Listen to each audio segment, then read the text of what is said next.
Oh shit, well I am glad somebody was joining us today so I could turn on my mic. Hello, thank you. Wonderful. Now that I have my mic on.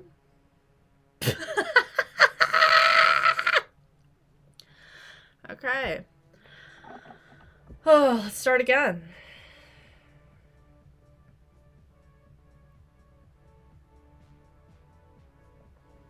Blasphemy, all of it.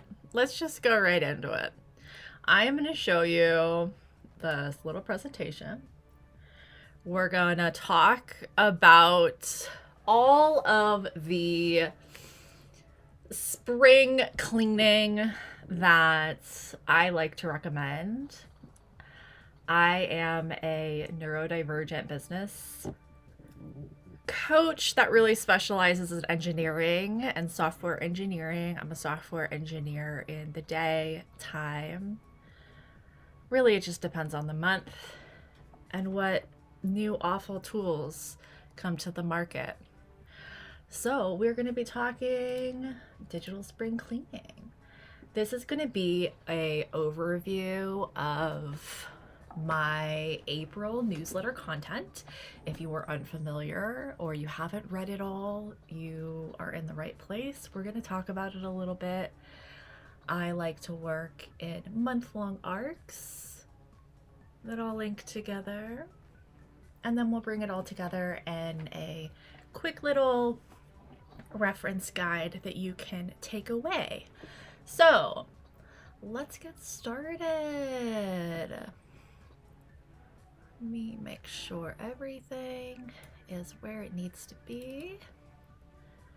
Put you over here. Wonderful. Okay, sick. We are good to go. Before we begin, let me introduce myself. Hi, I'm Amanda. If you're catching me on the replay, I am known on the internet as the Pythonist programmer. And I am a software engineer that got into the industry through a coding boot camp during the pandemic.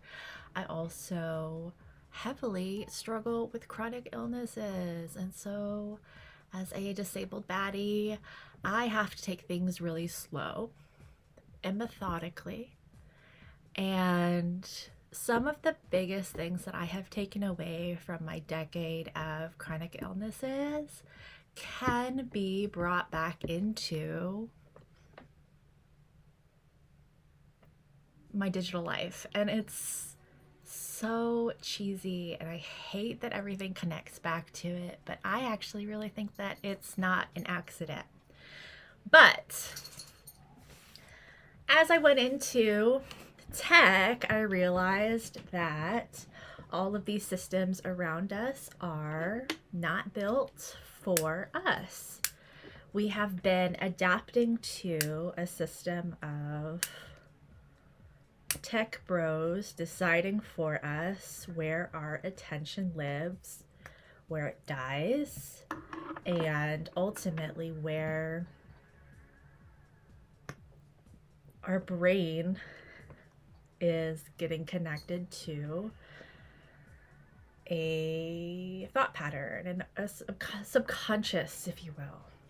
So I want to ultimately bring you on a path of just noticing the sustainable systems that are in your life and the not so sustainable systems. And we're going to define systems as literally anything that has a start and an end. So if lighting a candle is a system, we take the lighter, we flick the lighter, we light the wick. All of those little tiny pieces are part of a system. So that's my very basic, what is a system? I think systems are all around us. Systems are what makes us so inherently human. But at the same time, because of the tech bros, all of the systems around us are also designed to treat us like machines, but we'll get into that. So ultimately, your exhaustion is a design problem. All of the leaky bucket moments in your life is not because you're not disciplined. So I want you to give yourself a big pat on the back for all of the patches you have had to patch on yourself to get through the rough days. That is not because of lack of discipline. It's likely because the system was designed not for a human. It's probably designed for a computer. It's the worst. If a workflow fails 3 out of 4 times, that's not a you problem. It's a design problem, because you're not a machine. You're a human being that has varying levels of energy on different days, that can't hunt for files in mysterious structures every day, that can't continue to rebuild broken systems that only work on like perfect days. And God forbid we didn't have to context switch from every single notification that is hitting our phone, hitting our computer, hitting everything, right? All of these little pieces are leaking us, but they're working completely as designed. And that's why, in order to kind of regain our own digital sovereignty, and I'm going to say this a lot today, in order to really gain your own digital sovereignty, have control over it, you often have to just change the default settings. So if there's one thing you take away, one, it's not you, it's the design, and you can probably change the design of it in your settings. Okay. So we're presented here with kind of like 2 ideas. we have this crumbling reaction mode of how we often address anything like digital spring cleaning. If I was to just like, okay, I want you to spend 2 hours on digital spring cleaning, you probably would be like, I don't know where to begin. One. But two, does that mean like, are we working on like beautiful folders? Are we working on like aesthetic perfection? Are we working hard to continue to work on a broken system? Is there something that's been like driving you crazy and it's like the guilt is eating you up of like this maintenance that you need to continue to do over and over again? Ultimately, that all collapses under stress, right? Because these are all tech systems that we all have, but like a new Notion template is not going to give us that spring cleaning that we are ultimately after. Back when I was a church goer, one of my favorite ideas actually that I would reference a lot was like, you can't tell someone to clean a refrigerator. Or no, like you can't clean a refrigerator just by cleaning the outside of it, right? And so a lot of these like default reaction modes that we do unfortunately deal with on a daily basis in this like hustle, grind, fire culture is because we are dealing with a whole bunch of these broken systems that rely on guilt, rely on you, the user, perfecting how to use the system. And it doesn't actually support you as a human. It just supports the system. So how can we change that? There is a wonderful, wonderful psychology book called Grit by Angela Duckworth. And it does not hold up well. It's about 10 years old now. It was written in 2016. So think of like the ultimate hustle grind MLM boss babe culture, right? So this would be like, oh, who is it? The Facebook lady and her like go forward type of moments. So it wasn't ultimately like the greatest psychological kind of like path to take if like, you know, you're gun-ho on like that hustle culture. But what I've done is I've actually kind of created it into 4 pillars that I use in my digital life that helps me stay really, really human, helps me stay really, really grounded. And so I have the 4 pillars of this grit framework, which I talk about a lot in the newsletter. We'll go into it a little bit more too. But the passion, perseverance, growth, and resilience are kind of these 4 pillars that we're working with. And what it does is it kind of takes every single system or workflow that you're kind of going through, and you're asking yourself, does this setup support what actually matters? That's your passion. Is this supporting my ultimate goals? Perseverance. Can I keep using it on low energy days? So is the system going to persevere through awful weeks? Growth. Does it improve as I use it? Does using it every day actually make my life easier and the system easier? Because ultimately systems should grow with you. You should have systems in place. And I know I have to keep so broad because everybody has like different ideas of like, what is a productive day to you? What is starting the day for you? What does that look like on your computer? Like, I'm just a freelance internet creator. Like, my rituals are going to be completely different from yours. But as you're refining it, it should become easier to do. It should not freak you out to open up OBS the second time you use it, like today that I'm using it. Like, it should be easy to just set up and go and move and groove. That would be that human element. Like we want it to grow with us. And then finally, we have this pillar of resistance or resilience, which is, can this system recover quickly when life gets loud, when life gets crazy? And if your system doesn't recover after a week of not using it, for example, then it may as well be a crumbly system. So we need to kind of like find ways to have all four of these pillars in each of our systems for them to have that kind of big longevity effect in our lives. So here's an example. What I have used a email manager called Cora, Cora.computer for anybody interested. What it does is it looks through all of your email.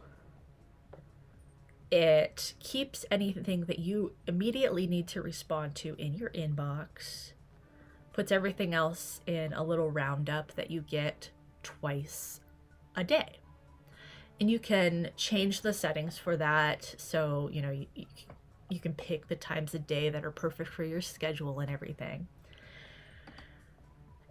And when I started using it, I was slowly getting off of another email software service that I used a lot to kind of keep track of a bunch of different like projects all at once and a bunch of different emails all at once.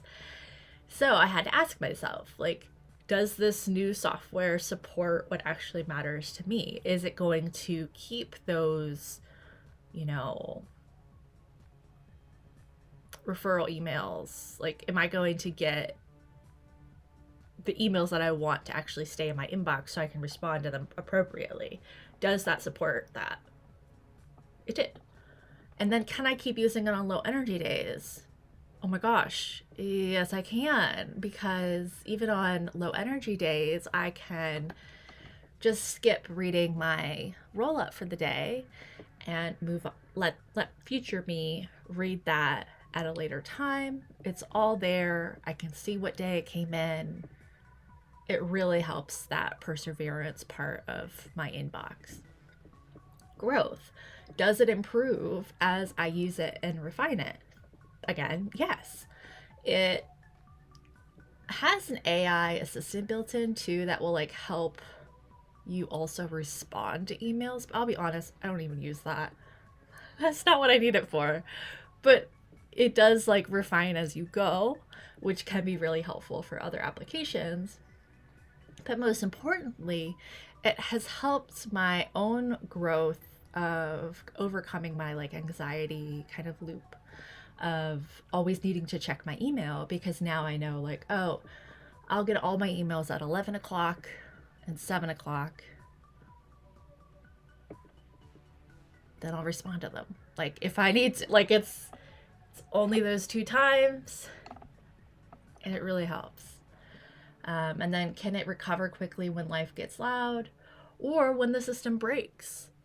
So this is a software company that is a startup. So there are days that it will just like not quite work 100% like you want it to, and it will leave emails in your inbox and all these things.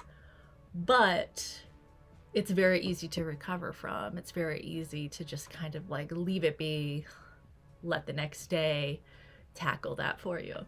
So it has helped me gain kind of like my independence from my email, because now I feel a little bit more confident about, oh, I am now on top of it. I now know exactly who needs to be talked to where, and they're already talked to. Like I've already figured it out. Inbox 0, dead. And to me, that is a digital sovereign moment where some of these systems can be outsourced. Maybe not all of them, but if they can answer those questions for you, it might be worth it. All right. Another big issue I have come across in teaching digital sovereignty, especially, is that a lot of people think of the elders at this point. Like think of the baby boomer generation, and maybe even Gen Z to some effect. Is there is no moment when you're using technology when something happens that friction becomes an agitation. And I highly encourage everybody in the world to take that agitation every time that happens. That is something that can teach you. Like every time a technology is not working 100% how you think it should be, you need to do what I call the NAA reset. NAA stands for noticed, adjust, acknowledge. So step one, you're just going to notice. You're going to notice the agitation. You're going to notice, we're using this in like a reset, like a mind reset framework. So like what feels really draining right now? Is it how you have 40 tabs open and you can't go back to your email because you can't find it, and that 3 extra seconds it took was that agitation? Is that what's draining you? Okay, so let's move on to the first A, adjust. What is one tiny change that you can alleviate that frustration for yourself? Because although the design is usually to blame, usually in moments of frustration, the human is usually to blame, where you're doing something just too fast and not like thinking it through. And that's okay. That happens to all of us. It happens to the best of us.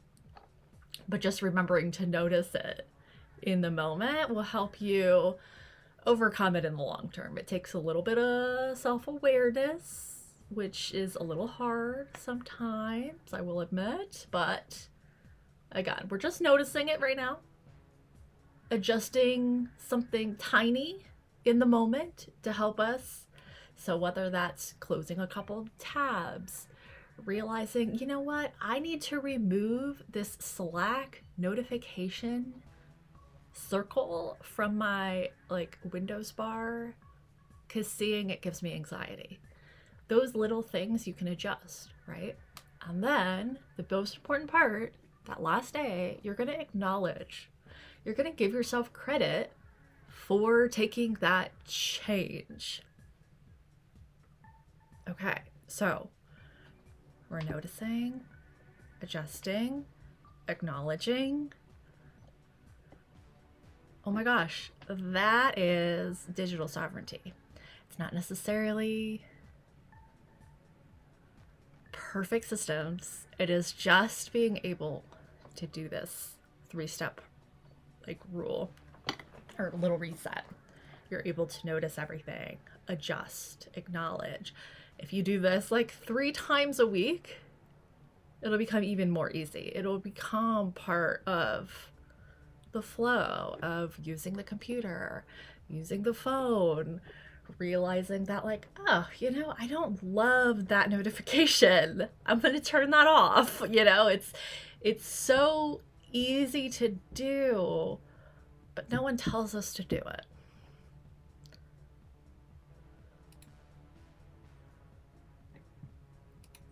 Okay, so does anybody have a friction point that we could NAA in time right now? And if not, no worries.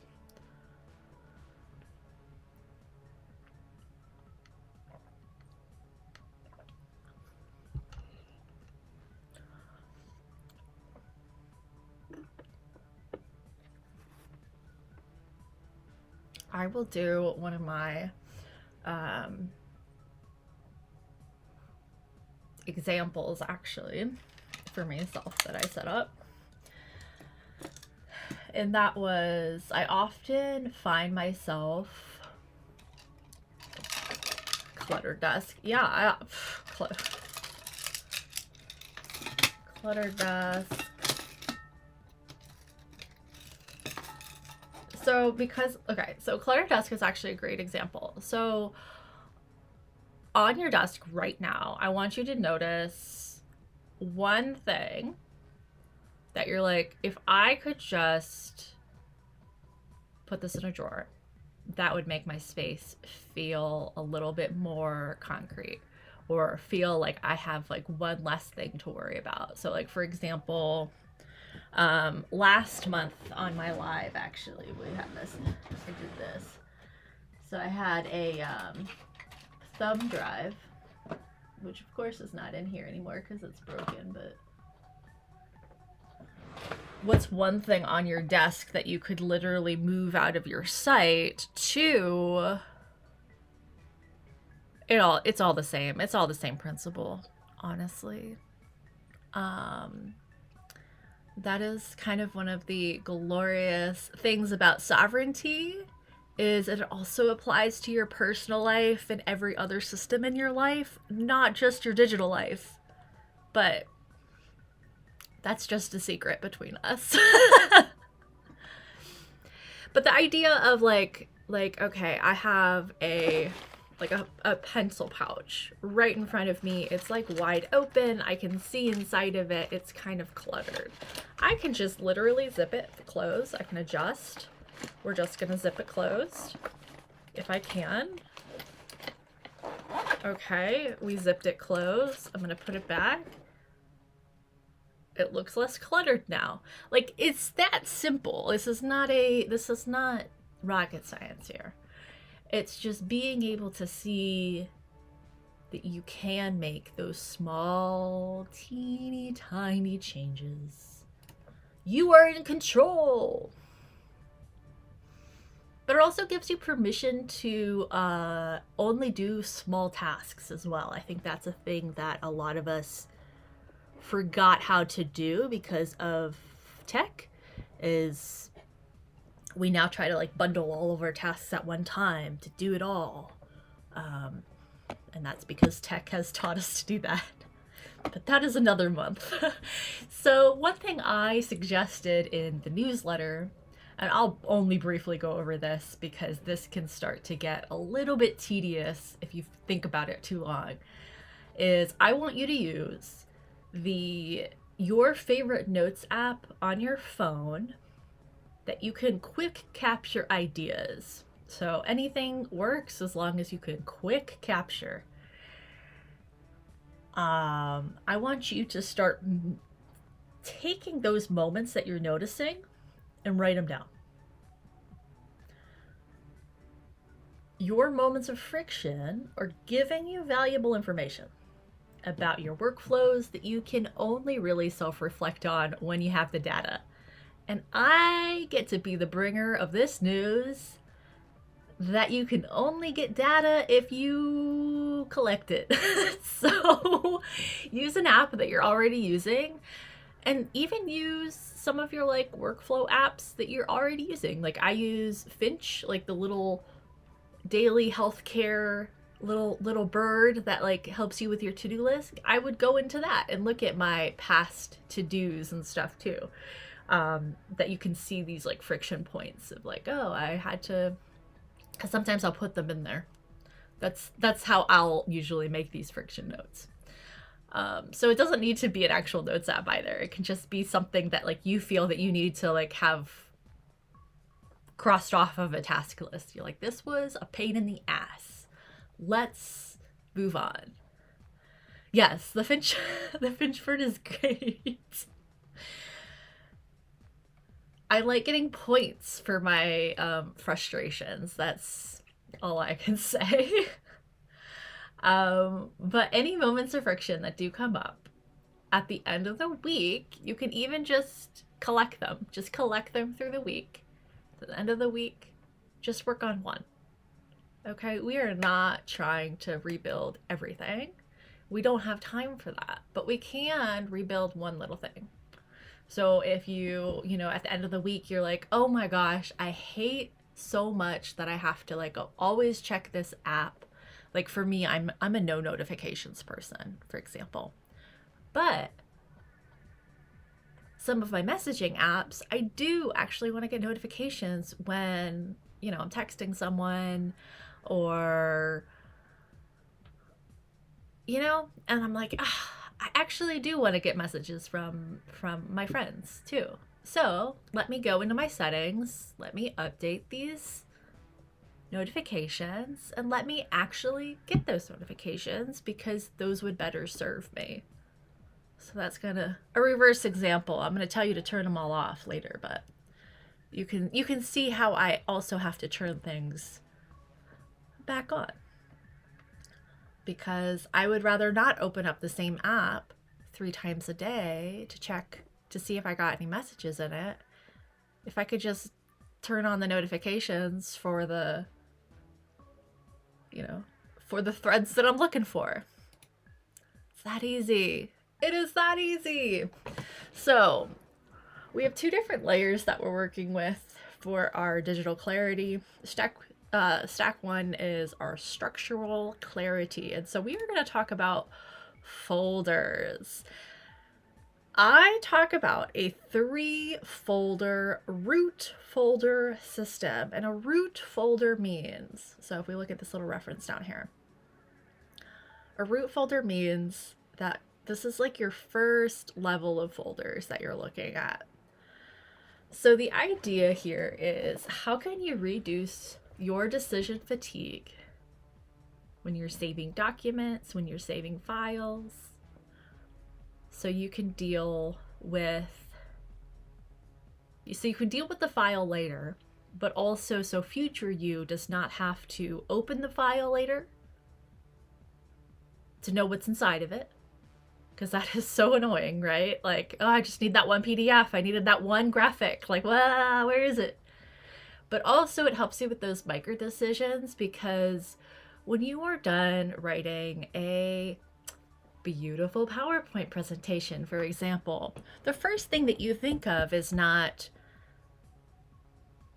which folder does this go into? Is this a quarterly report? Is this client testimonial? Like, where does this fit? I've talked in the past about para, and so I've taken it even a step further, and we're kind of reducing it just to a now, soon, and reference. So the idea is, instead of making the decision of where does this go in your elaborate folder setup, instead you're asking yourself an even smaller decision of, do I need this now? Do I need this soon? Or am I done with this for now? That's your reference folder. So you can adapt this to whatever system you want. You could make this 2 folders. You can turn reference into an archive. I personally have an archive folder in my reference. Like, do whatever you want. But the idea is you want to make those like a micro decision instead of a big decision of when you might need that, so you can find it later. But more importantly, just change the file names, guys. At the end of the day, if you are just moving, if you're a dump everything on your desktop type of person and you don't even want to start with 3 folders, fine. Just use the native search on your computer, right? And in the age of AI that we are in, I highly, highly, highly, like, I'm shaking you all, I'm telling you this, just start renaming your files, okay? I want you to use this naming convention. You're going to start with the year, then you're going to do a topic, whatever topic it is, like Great Reflection Worksheet. And then you're going to add some short context. And now this is going to be for you and for any like agents, or you could say like coworkers, etc., that could look at this in the future. That way you can get like a big idea of just from the file name of what's inside of that file without opening up the file. Okay. And I'm going to tell you a big secret. AI does a really great job of organizing all your files for you. I use a program called Sparkle. Sparkle. That's a terrible AI software name.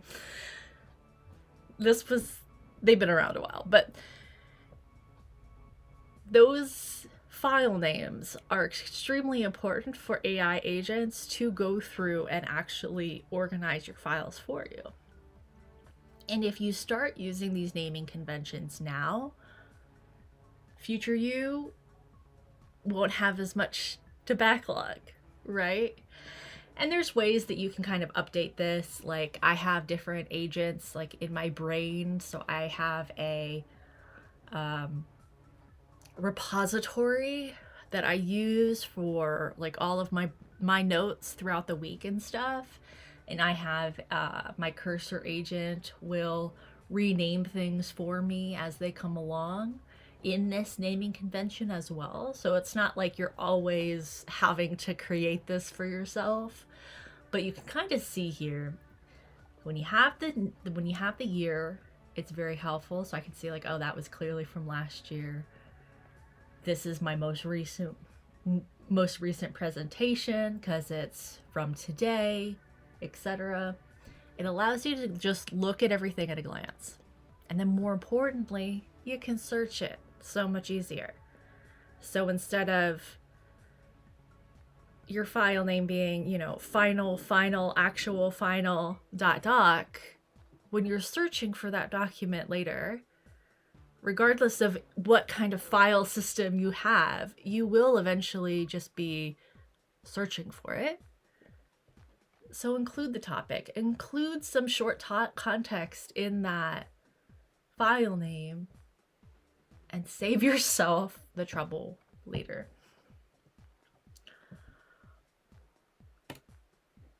Now, let's talk about your attention sovereignty. After a coffee break here.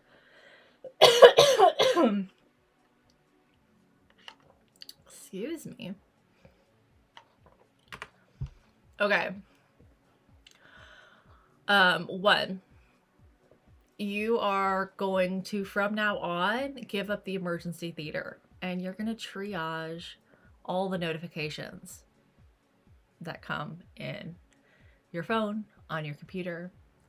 I want you to go into your settings and turn things off that aren't urgent and human. We don't need all the promos, newsletters, news alerts, social activity, all the little badges. Some things might be important, but not necessarily urgent, so we can come back to it later. So you have kind of like this balance of, okay, well, maybe my Slack messages, I'm going to turn off the badge notifications, but I still want to get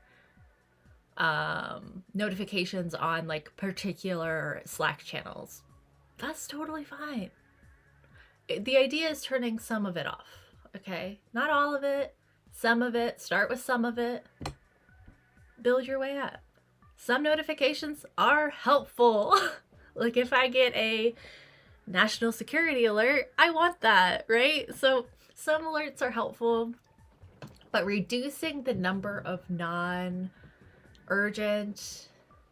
non-human alerts can help everything just flow so much easier because you're not constantly context switching. You're not constantly going from app to app. And more importantly,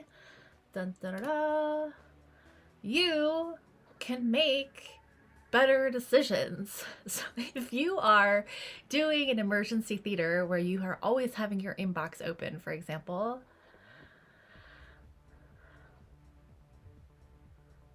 yeah, exactly. Like, so turning off banners for all of the apps can be really, really helpful, but having that badge on to like let you know that like, hey, you got to open this app later, soon, that can be helpful. For me, I don't like the little round badge. I wish I could change the color of it. But this is kind of like my friction maxing idea, where instead of playing emergency theater all day, you can actually just respond to emails in a particular window, right? And they're going to be better. They're going to be better emails. You're going to actually have a clear head about it. You're not going to be running on your reaction. You'll actually be able to make a appropriate response. I wish I could share that idea with some family members, but the idea here, replace always on with these kind of windows, right? No one told you needed to open your email and keep it open all day, every day, 24 hours, right?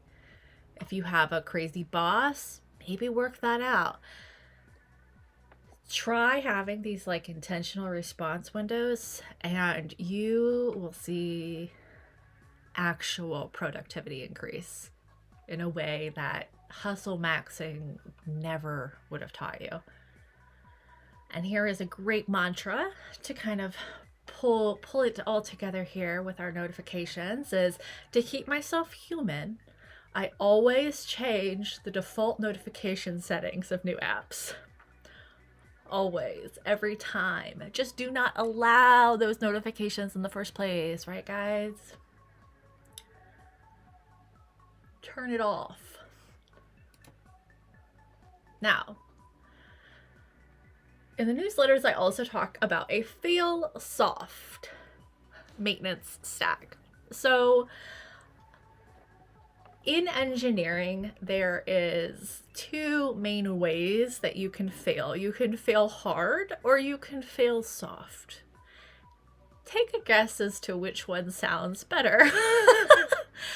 Failing hard usually means like a whole computer dies. It crashes, right? Like it just black screen. A fail soft would be like the application closes itself. It doesn't crash the whole computer. It does a little thing so the rest of the systems don't collapse. And that is a really important thing that I want you to kind of turn this NAA, notice, adjust, acknowledge.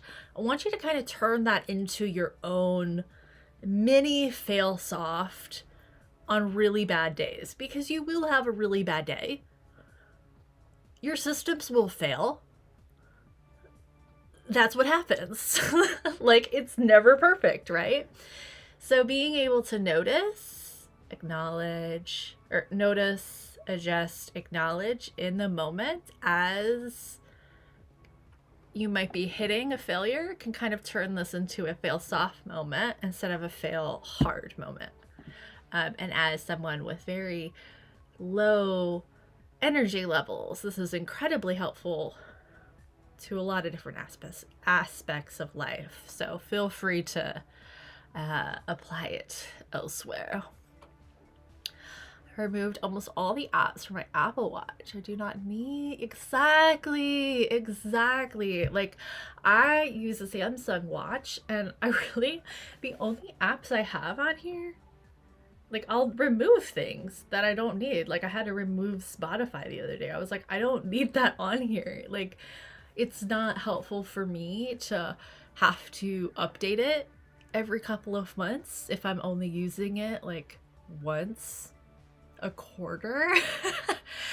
And those moments of like interrupting your flow to tell you to do something is so impactful. And the more that we reduce those pieces from our life, the more we can be more human. Hey. So, in the worksheet, which is available on the reference page, which is live now at pythonisprogrammer.com/digital spring cleaning. I'll share that late in the minute here. But I always recommend a weekly reset. So I usually do this on Fridays, or my Fridays, which is Thursday. And I will clean out my downloads folder. I'll run all my software that I need, kind of clean everything up, reset my systems. That way, when I come back to my computer on my Monday, which is Sunday, I can just get started with my day, right? And just that simple little reset also helps me, one, not forget commitments. Two, helps me, see what I need to do the next week, gets me prepared. And it's so easy to just, yeah, exactly. You're supposed to clean out your downloads folder. Yeah, you can do that. You can just add 20 minutes to the end of each week and just go through your screenshots, go through your downloads folder, clean up your desktop. Like, you have to plan those out. I always recommend repeating tasks, and even if you don't do it one week, you can skip it, do it again the next week, and it just, that little bit helps. Closing all your tabs, resetting, checking for software updates and everything. Now, your monthly reset is something that I recommend that it takes a little bit more reflection. Having your friction log is going to help a little bit. And I have some various journal prompts and reflections to go through in the worksheet that is posted online. But it really just helps you make sure that the digital spaces that you're in are serving you. Are they hitting all of those pillars that we need to, where we're growing from it, we're becoming more resilient because of it, and is serving our ultimate passions? Being able to kind of set up those little moments for yourself helps so much in the long run. And remember, even if it comes up and you're like, I can only do this for 5 minutes, that's fine. Just do it for 5 minutes. Future you will see that impact. So, where does your systems break down? Let's bring your chaos. Let's apply the grit framework to one of your friction zones. Drop a specific breakdown point in the chat and we can work through it. And then we'll wrap up here.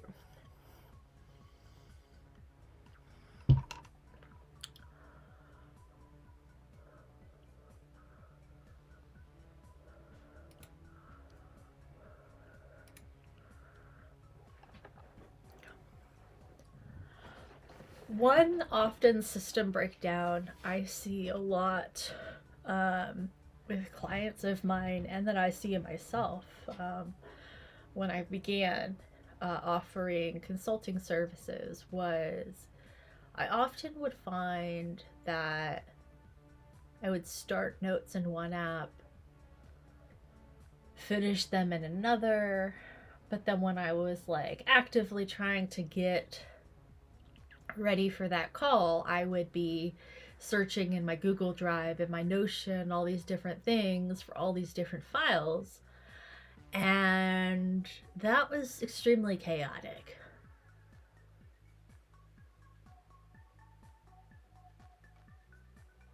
One of the, so I had to kind of break it down, right? So we have the passion here. I have all these great notes that I'm collecting, and I want to be able to pass on to my client really easily, but obviously I can't if I don't even have a handle on that for myself.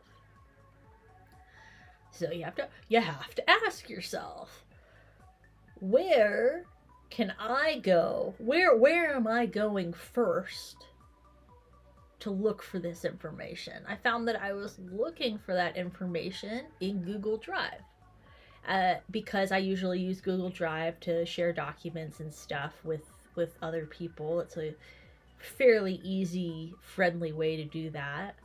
And usually I use Google Meet, so I'd already be in that kind of ecosystem.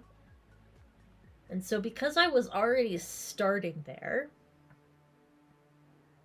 I was able to consolidate all my ideas into one document. You could totally have turn and give an AI a task to do that for you too if you really wanted to. I didn't want to waste those tokens, but I just started making one document in Google Docs and then linking that straight into the client. That way I always have that client's note ready to go. Mine breaks down currently because I'm trying to standardize on apps, ads, etc.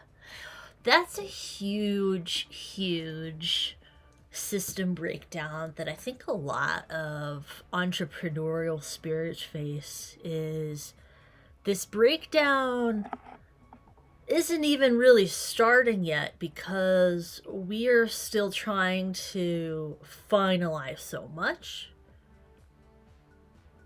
And I think that's where the framework actually really comes in so perfectly, because you're able to define that passion. So like, I want to standardize, right? Like that's part of the passion. Like I want to do this thing, so future me is not working in 30 different programs.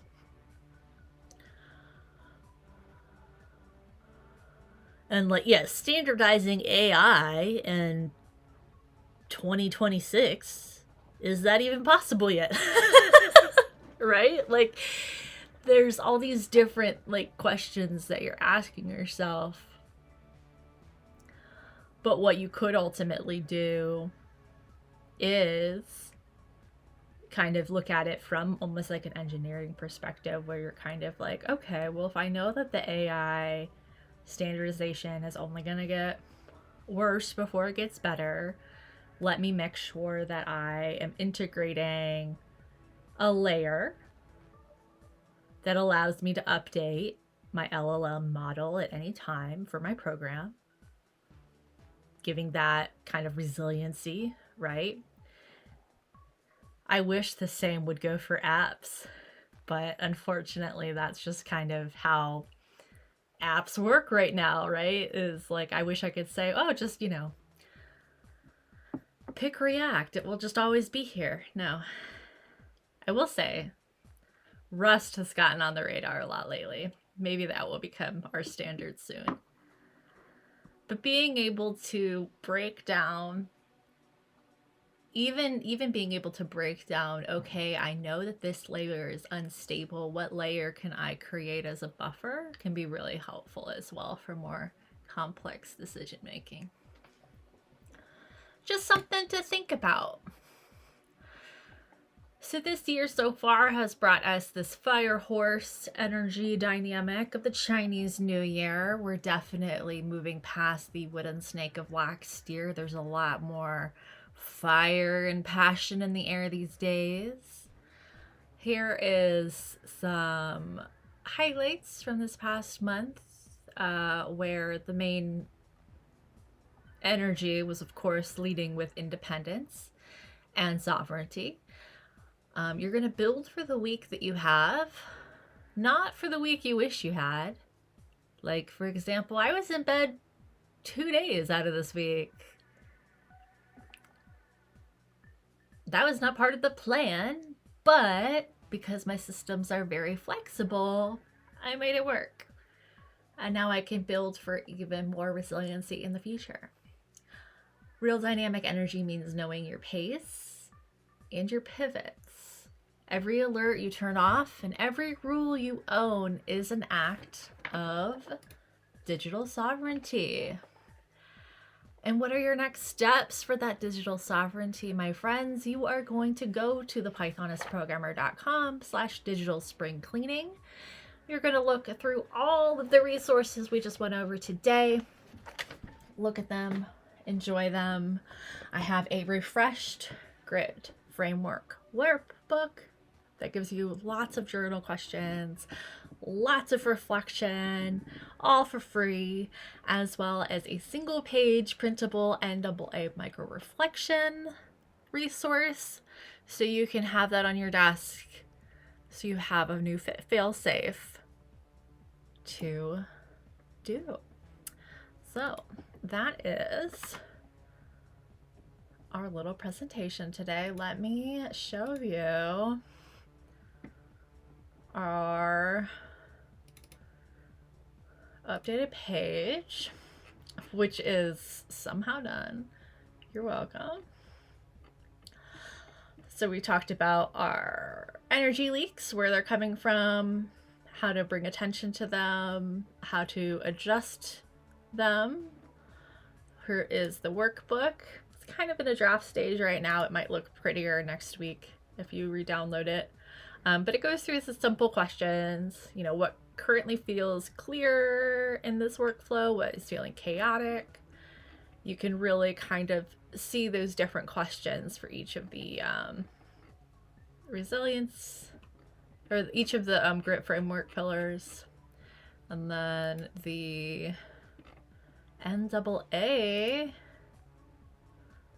in the moment reference here, feel free to print and keep on your desk to help you remember to notice, adjust, and acknowledge in the chaos that always will be technology. Thank you so much for joining. I appreciate you being here. Thank you so much for catching the replay if you made it this far as well. And please keep an eye out on your email inbox for a replay of this, all of those worksheets, and updates on the